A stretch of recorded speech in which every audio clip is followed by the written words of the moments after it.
السلام علیکم دوستو، کیسے ہیں آپ سب لوگ؟ امید کرتا ہوں کہ خیریت سے ہوں گے۔ کافی سارے لوگوں کا کوشچن تھا کہ ہم لوگوں نے جو ہے ابراڈ جانا ہے، اپلائی کرنا ہے بیچلر کے لیے یا ماسٹر کے لیے، تو ہمیں کون کون سی چیزیں جو ہیں وہ ریکوائرڈ ہیں، اور ہم لوگوں نے جو ہے وہ ویزے کا پروسیس کیسے ہوگا، کیا ہم کنسلٹنٹ کے بغیر بھی خود بھی اپلائی کر سکتے ہیں، اور اس سے پہلے اپلائی کرنے سے پہلے ہمیں کون کون سی چیزیں جو ہے وہ چاہیے۔ تو تمام چیزیں جو ہیں وہ آپ لوگوں کو اس ویڈیو میں بتائی جائیں گی۔ اگر آپ لوگ اسٹڈی کے حوالے سے باہر جانا چاہتے ہیں تو اس کے حوالے سے آپ کو یہ ویڈیو دیکھنا ضروری ہے۔ اس کے علاوہ آپ لوگ اگر ویسے ورک ویزے کے لیے جانا چاہتے ہیں، کسی کام کے لیے جانا چاہتے ہیں، تو پھر آپ لوگ نہ دیکھیں، یہ ٹائم ویسٹ نہ کریں۔ تو سب سے پہلے میں آپ لوگوں کو یہ بتانا چاہتا ہوں کہ آپ لوگ جس بھی ملک میں جانا چاہتے ہیں، سب سے پہلے آپ لوگ ایک جو ہے وہ کنٹری ڈیسائیڈ کریں، اور اس کے بعد اس کنٹری کے اندر یونیورسٹیز کتنی ہیں اور ان کا بجٹ کیا کیا ہے، سب سے پہلے آپ لوگوں نے یہ ڈیسائیڈ کرنا ہے۔ اگر آپ لوگ پاکستان سے ہیں، افغانستان سے ہیں، انڈیا سے ہیں، جدھر سے بھی ہیں، تو آپ لوگوں نے سب سے پہلے اس کنٹری کا جو ہے وہ یونیورسٹیز کی لسٹ نکالنی ہے، اور آپ کو جو ہے وہ ساتھ ساتھ بتاؤں گا بجٹ کے لحاظ سے آپ لوگوں نے کیا چیز ایسی ڈیسائیڈ کرنی ہے جس سے آپ لوگ جو ہے وہ سب کم سے کم جو ہے وہ آپ کا بجٹ لگے اور آپ جو ہے وہ ابراڈ پہنچ بھی جائیں۔ سب سے پہلے آپ لوگوں نے یہ کرنا ہے کہ آپ لوگوں نے کنٹری ڈیسائیڈ کرنا ہے، اس کے بعد آپ لوگوں نے اس کی پوری جتنی بھی یونیورسٹیز ہیں ان کی لسٹ نکالنی ہے۔ اس کے بعد جب آپ لوگ نیٹ پہ سرچ کریں گے، کہیں بھی سرچ کریں گے، ہر چیز آپ کو اس ٹائم جو ہے وہ سوشل میڈیا یا انٹرنیٹ پر مل جاتی ہے، کوئی ایشو نہیں ہوتا۔ تو آپ لوگ سب سے پہلے ان کی تمام یونیورسٹیز کی لسٹ نکالیں، اس کے بعد ان کو جو ہے وہ ایک ایک یونیورسٹیز کی جو ہے وہ ویب سائٹ اوپن کریں، اور اس میں جا کے ان کا جو بجٹ ہے، فی سٹرکچر ہے، وہ جا کے اوپن کر کے دیکھیں۔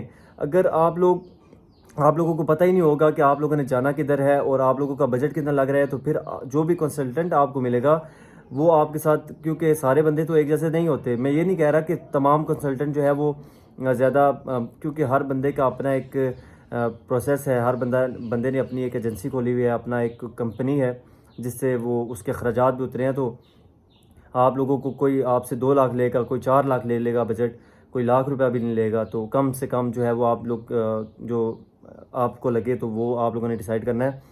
اور پھر آپ جب ان کا فیس اسٹرکچر کھول لیں گے، اس کے بعد آپ لوگوں نے تمام کا اسکرین شاٹ لینا ہے، اور اس کے بعد آپ لوگ اس کو جو ہے وہ اس کے اوپر جو ہے وہ تھوڑا سا سرچ کریں۔ 3 سے 4 دن آپ لوگوں کے لگیں گے اس پروسیس کو، 1 دن بھی لگ سکتا ہے آپ اگر صحیح طریقے سے اس کو جو ہے وہ سمجھیں اور اس کا جو ہے وہ ساری اس کے بارے میں ریسرچ کریں۔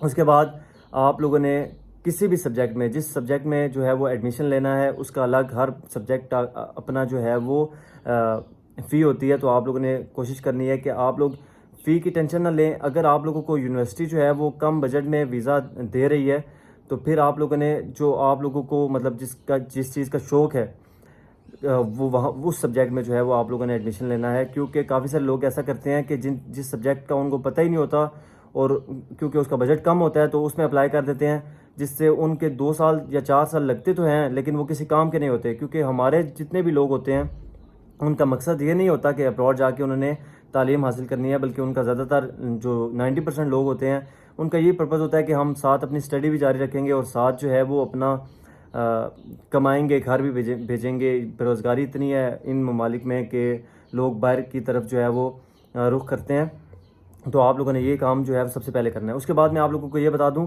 کہ کون کون سی چیزیں آپ لوگوں کو چاہیے اپلائی کرنے کے لیے۔ سب سے پہلے اگر آپ لوگ آسٹریلیا کسی بھی ابراڈ ممالک میں اپلائی کر رہے ہیں تو یہ سب کے لیے ہیں۔ آپ لوگوں نے سب سے پہلے PTE، یہ جو انگلش کا ٹیسٹ ہوتا ہے، یا پھر اس کے بعد ایک اور ٹیسٹ ہے، اب ذہن سے نام نکل گیا ہے، PTE تو نارمل ہے نا، اس کے بعد ایک اور انگلش کا ٹیسٹ ہے، وہ بھی چلے میں آپ کو کمنٹ باکس میں بتا دوں گا، ابھی ذہن میں نہیں آ رہا۔ تو یہ 2 ٹیسٹ جو ہیں وہ انگلش کورسز جو ہیں وہ آپ لوگوں نے ان کے کمپلیٹ کرنے ہیں، اس کے بعد آپ لوگوں نے اپلائی کرنا ہوگا۔ یہ سب سے پہلے فرسٹ ریکوائرمنٹ آپ لوگوں کو انگلش کا جو یہ ریکوائرمنٹ ہے ان کی PTE کی، اور دوسرا آئلٹس ہے، سوری آپ مجھے یاد آ گیا، آئلٹس، PTE اور آئلٹس، یہ آپ ان میں سے کوئی بھی آپ کے پاس ہو تو چل جائے گا۔ اور اس میں بینڈز جو ہیں وہ ہر یونیورسٹی کا اپنا کرائٹیریا ہے، کچھ یونیورسٹی جو ہے وہ 5.5 پہ بھی آپ کو ایڈمیشن دے دیتی ہیں، کچھ کا 6 ہے، کچھ کا 6.5 ہے جو ہے۔ اور اگر آپ کا 7 آ جاتا ہے تو 7 سے مطلب 6.5 جو ہے وہ میکسیمم ہے۔ اس کے بعد اگر اس سے آپ اوپر لے لیتے ہیں تو وہ تو بیسٹ ہے آپ لوگوں کے لیے۔ لیکن جو ہے وہ سٹارٹ اپ جو ہے ان کا 5.5 سے لے کر 6.5 تک ہے.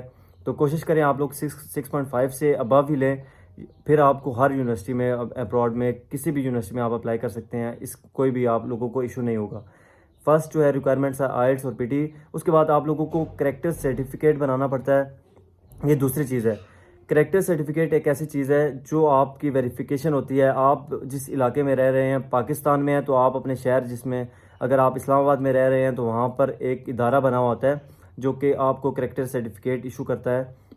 تو اس ادارے میں جائیں گے, آپ کو ویریفیکیشن بنا کے دیں گے کہ آپ کا کریکٹر, آپ کسی کوئی جرائم پیشہ جو شخص نہیں ہے, کسی بھی ایسے کام میں آپ کا جو ملوث نہیں ہے, تو وہ آپ کو بنا کے دے دیں گے. اور دوسری چیز کریکٹر سرٹیفکیٹ ہوتا ہے, چاہے آپ کراچی میں ہیں, چاہے آپ لاہور میں ہیں, سندھ میں ہیں, کسی بھی جگہ پر ہیں, تو آپ لوگوں کو لازمی ہے کہ اپنے جس شہر میں رہ رہے ہیں وہاں پر ایک ادارہ بنا ہوتا ہے جو کہ اس کریکٹر سرٹیفکیٹ ایشو کرتا ہے. تو وہاں پر جائیں گے, آپ اپنا آئی ڈی کارڈ لے کر, وہ آپ کو کریکٹر سرٹیفکیٹ بنا دیں گے. دو چیزیں ہوگی. تیسری چیز, آپ لوگوں کو آپ کی جو ڈگری ہے وہ اوریجنل آپ لوگوں کے پاس ہونی چاہیے. اوریجنل نہیں بھی ہیں آپ لوگوں نے وہاں پر ساتھ لے کے جانے کی ضرورت نہیں ہوتی, ان کی پکچرز چاہیے ہوتی ہیں اپلائی کرنے کے لیے. یہ میں آپ کو وہ چیزیں بتا رہا ہوں جو کہ آپ کا کنسلٹنٹ یا آپ اگر خود اپلائی کرتے ہیں تو آپ کو ضرورت پڑیں گی. تیسری چیز یہ ہوتی ہے کہ آپ لوگوں کے پاس اپنی ڈگری ہونی چاہیے, اور تمام ڈگری جو ہے وہ اوریجنل, اس کو آپ نے ان کی پکچرز لینی ہے. یہ نہ ہو کہ آپ اگر آپ کی میٹرک کی ڈگری گم ہو جاتی ہے, آپ ڈپلیکیٹ نکالتے ہیں, تو وہ ان کی پکچرز نہیں لینی. آپ کوشش کریں کہ آپ جو ہے وہ اگر گم بھی ہو گئی ہے تو اس کو ڈھونڈنے کی کوشش کریں. اور اس کے علاوہ اگر آپ ڈپلیکیٹ جو ہے وہ ڈگری لگاتے ہیں یا پکچر بھیجتے ہیں تو وہ پھر اسکین ہو جاتی ہیں, انہیں پتہ چل جاتا ہے, بعد میں آپ لوگوں کے لیے ایشو بن سکتا ہے. یہ نہیں ہے کہ پکا ایشو بنتا ہے, کافی سارے لوگ جو ہے وہ جگاڑ میں نکل بھی جاتے ہیں, لیکن یہ ہے کہ زیادہ تر لوگوں کا ایشو بن جاتا ہے. تو کوشش کریں آپ اپنی اوریجنل ڈگریز کی پکچر لگائیں. اور اس کے بعد میں آپ لوگوں کو یہ بتانا چاہتا ہوں کہ چوتھی چیز جو ہے وہ آپ لوگوں کے پاس آپ کی بینک سٹیٹمنٹ ہونی چاہیے. بینک سٹیٹمنٹ آپ لوگوں نے اس ٹائم جو ہے وہ بیچلر کے لیے یا ماسٹرز کے لیے آپ لوگوں سے کم بھی 70 لاکھ کی جو آپ کی بینک سٹیٹمنٹ ہے وہ لگتی ہے. اب میں آپ لوگوں کو یہ بھی بتاتا ہوں کہ بینک سٹیٹمنٹ ہوتا کیا ہے. بینک سٹیٹمنٹ آپ لوگوں کے پاس ایک مہینے کی کم سے کم ہونے چاہیے. آپ کے اکاؤنٹ میں یا آپ کے والد صاحب کے اکاؤنٹ میں 70 لاکھ روپیہ بینک میں ایک ماہ تک رہے گا. پھر بینک والے آپ لوگوں کو بینک سٹیٹمنٹ بنا کے دیں گے. اور یہ اس میں بھی جگاڑ لگ جاتا ہے, لیکن میں آپ کو اس کی تفصیل نہیں بتاتا, کیونکہ پھر جو ہے وہ آپ کمنٹ کریں جس بندے کو بہت زیادہ ضرورت ہے بینک سٹیٹمنٹ کی, پھر میں آپ لوگوں کو بتا دوں گا کیا پروسیس ہے اس کا. تو اس کے علاوہ بینک سٹیٹمنٹ ہوگی, اور باقی جو جتنی بھی چیزیں آپ لوگوں کو بتائیں یہ ساتھ ساتھ نوٹ کر لیا کریں, بعد میں آپ لوگوں کو جو ہے وہ کمپلیٹ ویڈیو نہ دیکھنی پڑے, آپ لوگوں کو کوئی بھی ایشو نہ ہو. اور بینک سٹیٹمنٹ کے بعد آپ لوگوں کے پاس جو خرچہ ہوتا ہے, یہ بینک سٹیٹمنٹ آپ جو آپ پیسے رکھواتے ہیں بینک میں, ایک ماہ بعد آپ نکلوا لیں, کوئی ایشو نہیں ہے اس کا. اور کم سے کم بھی اس ٹائم پہ ڈالر کے ریٹ کے حساب سے اگر آپ بیچلر میں جاتے ہیں یا پھر ماسٹرز کرنے کے لیے جاتے ہیں تو کم سے کم بھی آپ کا 24 سے 26 لاکھ تک آپ کا خرچہ ضرور ہوتا ہے, کنسلٹنٹ کے پیسے بھی ملا کے. اور کنسلٹنٹ اگر آپ کا اپنا ہے کوئی تو پھر آپ کا جو ہے وہ خرچہ 23 لاکھ تک یا اس طرح 24 کے قریب لگتا ہے.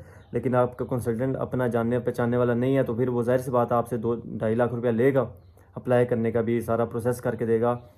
لیکن جو لوگ زیادہ اس چیز کو سمجھتے نہیں ہیں تو وہ خود کسی جگاڑ میں نہ پڑیں, اور جو لوگ جو ہے وہ اس پروسیس سے گزرے نہیں ہیں تو وہ کنسلٹنٹ ہائر کر لیں, کیونکہ کنسلٹنٹ کے بغیر آپ لوگوں کے لیے بہت مشکل ہوگی. ہر بندہ اگر کوشش کرے کر سکتا ہے, میں یہ نہیں کہتا, کافی سارے لوگ خود بھی اپلائی کر لیتے ہیں, لیکن وہ اس پروسیس سے پہلے گزرے ہوتے ہیں, ان کو ساری انفارمیشن ہوتی ہے. تو اگر جو بھی ویورز میری ویڈیو دیکھ رہے ہیں باہر جانا چاہتے ہیں, تو اگر آپ لوگوں کو اپلائی کرنے کے لیے کسی بھی چیز کی ضرورت ہے تو آپ کمنٹ میں کریں. انشاءاللہ میں آپ لوگوں کے ساتھ جو ہے وہ پرسنلی اپنا نمبر بھی شیئر کر دوں گا, تو آپ کو کوئی بھی ایشو ہوتا ہے تو میں آپ لوگوں کی ہیلپ بھی کروں گا.